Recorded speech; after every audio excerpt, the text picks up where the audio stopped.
fusion des caisses de Lillet, un projet d'envergure pour 2026.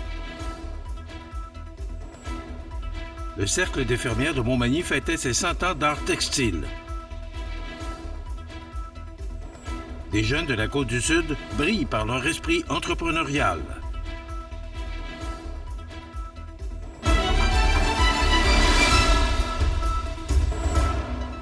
Vendredi 25 avril 2025. Bonjour mesdames et messieurs et bienvenue à votre bulletin régional sur le réseau de télévision CMA TV. Les caisses Desjardins du nord de Lillet et du sud de Lillet et des Hautes-Terres ont officiellement présenté leur projet de regroupement lors de leurs assemblées générales annuelles tenues le 23 avril dernier. Cette fusion marquerait une nouvelle ère pour les services financiers dans la région avec la création envisagée de la Caisse Desjardins du Grand Lillet, prévue pour le 1er janvier 2026. En unissant leurs forces, les trois caisses souhaitent former une coopérative de près de 20 000 membres, capable de gérer un impressionnant volume d'affaires de 1,749 milliard de dollars. Pour que le projet voie le jour, il devra obtenir l'approbation des membres lors des assemblées générales extraordinaires du 18 juin prochain, qui se dérouleront en mode virtuel. Une majorité qualifiée de 66,67 % sera nécessaire pour aller de l'avant.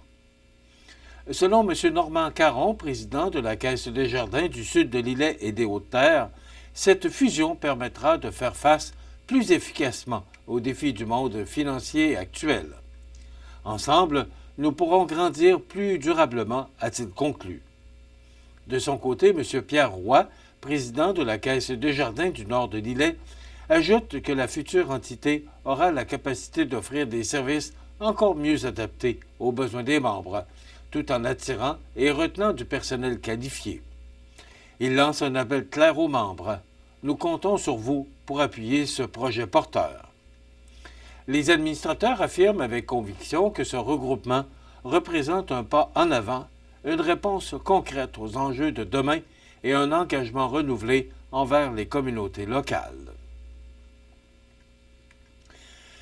C'est aux Galeries Montmagny, jeudi soir, que le Cercle des fermières Montmagny soulignait son 100e anniversaire par l'inauguration de l'exposition « 100 ans d'art textile à Montmagny ».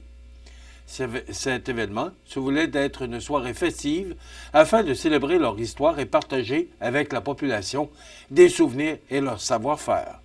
Mario Lacombe était sur place et voici son reportage. Jeudi, les représentants du Cercle des fermières de Montmagny nous conviaient aux Galeries Montmagny pour souligner le 100e anniversaire de leur organisme. Madame Hélène Boileau, présidente du Cercle des fermières de Montmagny, nous en parle. Alors, 100 ans, ça se fête effectivement. Nous offrons au Magny-Montois et à la région une magnifique vitrine centenaire qui présente des œuvres qui ont été réalisées par les dames fermières au cours des derniers 100 ans. Alors, cette exposition-là se tient aux Galeries Montmagny du 24 avril au 2 septembre. Également, durant cette conférence de presse, le Cercle des fermières annonçait des activités supplémentaires à compter du 3 juin. Madame Hélène Boileau.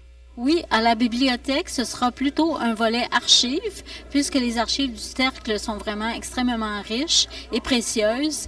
Et on pourra aussi y voir un diaporama présentant des œuvres qu'on n'aura pas pu montrer ici en vitrine. Des œuvres plus fragiles, plus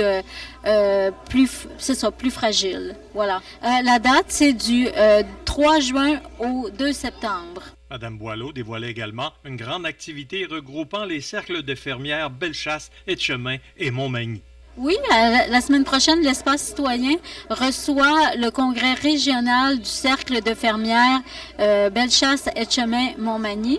Il présente son congrès, mais il y a un volet exposition pour la primauté des œuvres des fermières de l'ensemble des 37 cercles qui font partie de cette fédération.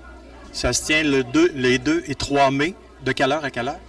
C'est dans l'après-midi, de 13h jusqu'à 8h le soir, à la salle C de l'Espace citoyen. En terminant, Mme Boileau nous dévoile quelques activités à venir pour l'été 2025. Pour l'été 2025, en fait, nous serons présentes au marché public de Montmagny et le 21 mai, nous allons aussi avoir une expo-vente au sous-sol de l'église Saint-Thomas. Mario Lacombe aux Galeries Montmagny pour CEMA TV. Information. D'ailleurs, la présidente de la Fédération des cercles de fermières de Bellechasse, les Etchemins, Montmagny-Lillet sera avec nous lundi pour nous parler du congrès qui se déroulera en fin de semaine à l'Espace citoyen. Des jeunes de la Côte du Sud brillent par leur esprit entrepreneurial. On vous donne tous les détails après la pause. Le restaurant Pizzeria Porto Bellissimo, un incontournable à Saint-Jean-Port-Joli. Pizza débordante de garnitures, menus variés et abordables. Délicieux desserts avec des produits de grande qualité des gâteries de l'Ami. Porto Bellissimo et les gâteries de l'Ami, route de l'église à Saint-Jean-Port-Joli. Pour bien commencer la journée, visitez votre dépanneur Ultramar Marché Express. Faites le plein de café et de viennoiserie et profitez-en pour vous gâter. Vos 3 dépanneurs Ultramar Marché Express à Montmagny, Berthier et Saint-Pierre vous accompagnent tout au long de la journée. Le bijoutier Carl Poulain à Montmagny offre une sélection diversifiée et raffinée de montres, bagues, bracelets et autres accessoires de luxe pour hommes et femmes reflétant l'engagement envers l'élégance et la qualité. Le bijoutier Carl Poulain à Montmagny où chaque bijou raconte son histoire. Vous regardez CEMA TV, le réseau de l'information sur la Côte-du-Sud. C'est avec fierté que la région de la Côte-du-Sud a célébré les lauréats locaux du défi Ose entreprendre 2025. Cette année, 4 projets scolaires originaux et porteurs se sont démarqués parmi les 8 soumissions déposées dans les différentes catégories, démontrant que l'innovation et l'engagement peuvent naître très tôt, même sur les bancs d'école. Dans la catégorie adaptation scolaire primaire, le projet Zen et coloré de l'école Beaubien a retenu l'attention.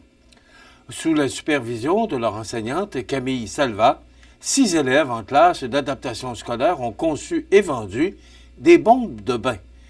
Ce projet leur a permis de développer autonomie et confiance tout en finançant des séances de zoothérapie, un souhait formulé collectivement dès le départ.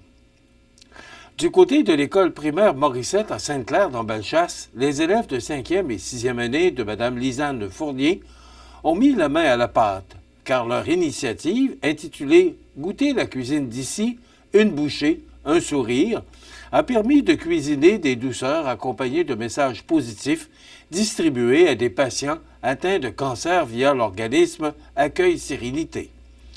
Les élèves ont aussi élargi leur mission en partageant leur création avec des nouveaux arrivants, alliant gastronomie québécoise et accueil chaleureux. Au secondaire, l'école Louis-Jacques Cazot de Montmagny a brillé avec Fil en bulle et Tralala.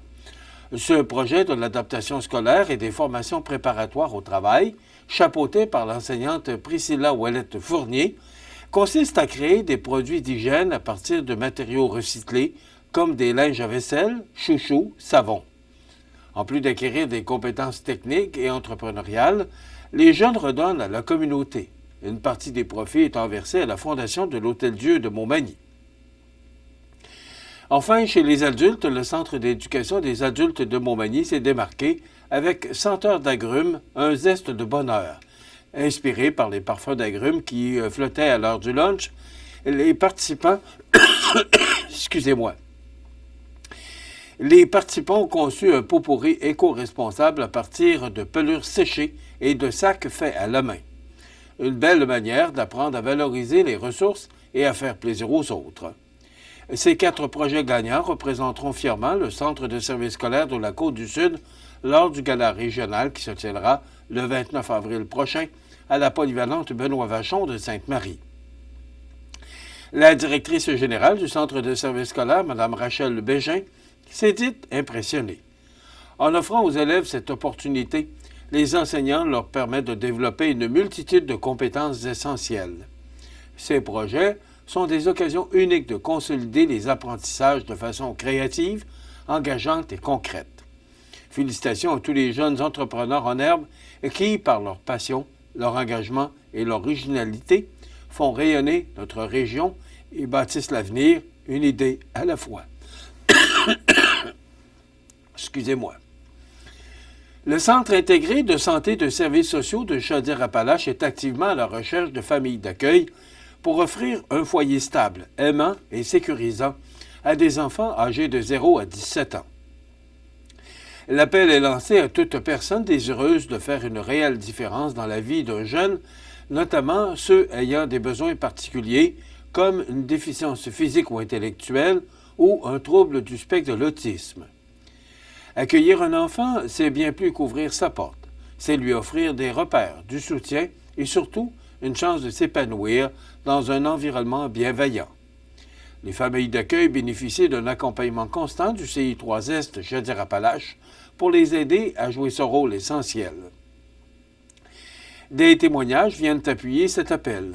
Madame Poulain raconte « Nous avons accueilli plusieurs enfants avec des besoins particuliers et cela a transformé notre vie.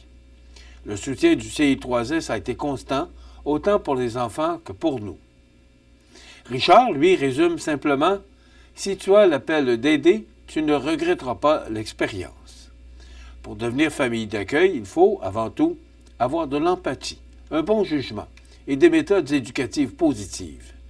L'ouverture d'esprit et l'envie de s'investir sont également essentielles. Pour en savoir davantage ou pour visionner la séance d'information, vous pouvez consulter le site web ci3sca.com/FA pour famille d'accueil. Pour joindre la salle de nouvelles de CMA-TV, nouvelles au pluriel @cmatv.ca ou encore 88 281 13 13 poste 226. Les sports, présentés par Groupe Corriveau, entrepreneur électricien et plomberie, un appel, 4 services. Groupe Corriveau à Montmagny, 88 248 8992, votre solution. Vous avez des projets de construction ou de rénovation? Pensez Groupe Corriveau, entrepreneur électricien et plomberie. Un appel, 4 services, 88 248 8992, Groupe Corriveau à Montmagny ou groupecorriveau.com. La solution pour du travail bien fait.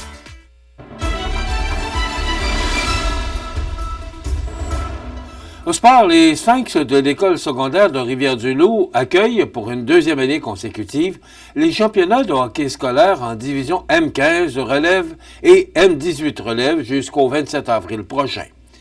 Les hôtes de la compétition seront d'ailleurs représentés par une équipe loupe-rivoise cette année. Le tournoi se déroule depuis jeudi et ce jusqu'au dimanche sur les glaces du Centre Premier Tech et du stade de la Cité des Jeunes de Rivière-du-Loup ainsi qu'à Témiscouata sur le lac. 32 équipes de hockey s'affronteront. Ces 32 équipes proviennent des 5 divisions provinciales du réseau du sport étudiant du Québec RZEC. Grâce à leur 8e position sur les 46 équipes M18D1 relève cette saison, les Sphinx de l'école secondaire de Rivière-du-Loup se sont qualifiés pour cette finale provinciale. Une séquence de 10 victoires consécutives avant la pause des fêtes a contribué à aider l'équipe à se propulser au haut du classement. Et défaite crève-cœur hier des Sénateurs d'Ottawa, 3-2 en supplémentaire, malheureusement. Ils tirent de l'arrière 3-0 devant les Maple Leafs de Toronto. Et ce soir, le 3e match des Canadiens de Montréal contre les Capitals de Washington, Canadiens, qui tirent de l'arrière 2-0. Alors, il faut s'attendre à tout un match à Montréal ce soir au Centre Bell. Voilà ce qui complète votre bulletin d'actualité pour aujourd'hui, vendredi 25 avril. Dans un moment, les prévisions de la météo. Voilà, c'est tout pour l'instant. Bonne journée et surtout, bon début de week-end. Les prévisions de la météo. Une présentation de Promutuelle Côte-Sud. Toujours à l'écoute de vos besoins.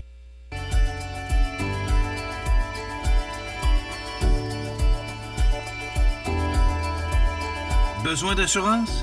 Promutuelle Assurance. 88 248 7940. La la la la la la la.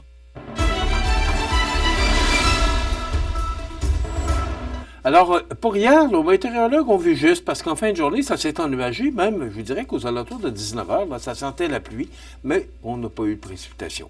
Belle journée, alors qu'on a du temps gris toute la semaine, une belle journée. Mais là, je vous dirais que pour la fin de semaine, ça ne s'annonce pas très beau. Si on regarde l'image satellite là, pour aujourd'hui, il y a quand même beaucoup de nuages, mais le soleil devrait être quand même assez présent.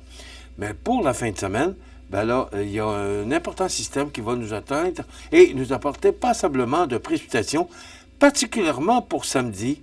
On parle de 15 à 20 mm.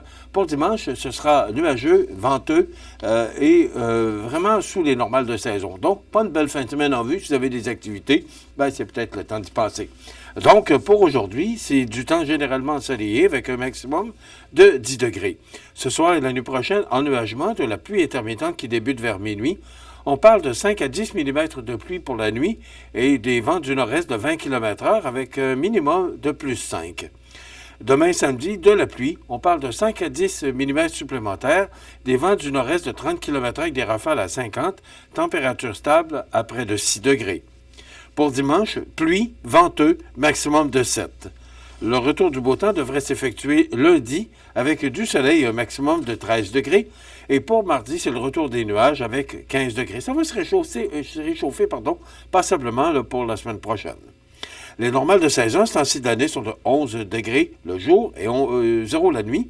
Le soleil s'est levé à 5h37 et se couchera à 19h44, heure avancée de l'Est. Il ne faut pas oublier qu'on vote lundi, mais que la semaine prochaine, déjà, le mois de mai qui va faire son apparition, passe vite, déjà, le mois d'avril qui tire à sa fin. Il fait actuellement 6 degrés à l'extérieur des studios de CMA-TV. Les vents soufflent de direction nord-est à 6 km/h. L'humidité est à 78 % et la pression barométrique est à 102,5 kPa. Donc, profitez de cette belle journée parce que demain et dimanche, ce sera quand même passablement nuageux, pluvieux et froid. Maintenant, pour le menu de cette journée du vendredi 25 avril, on vous propose dans un moment la chronique prévention pro-mutuelle avec Mathieu Labrec et on ira à la découverte des télérégionales. On se rendra à Huberdeau dans les Laurentides pour vous présenter une autre télévision régionale qui fait partie du réseau de télécommunautaires du Québec. Voilà, il y aura de l'actualité et bien sûr, il y aura toutes sortes de choses à discuter, là, entre autres de cette économie québécoise qui est plutôt difficile. On vous en parle dans les grands titres de l'actualité. C'est le menu qu'on vous propose de ce vendredi. Je vous souhaite donc une excellente émission à notre antenne.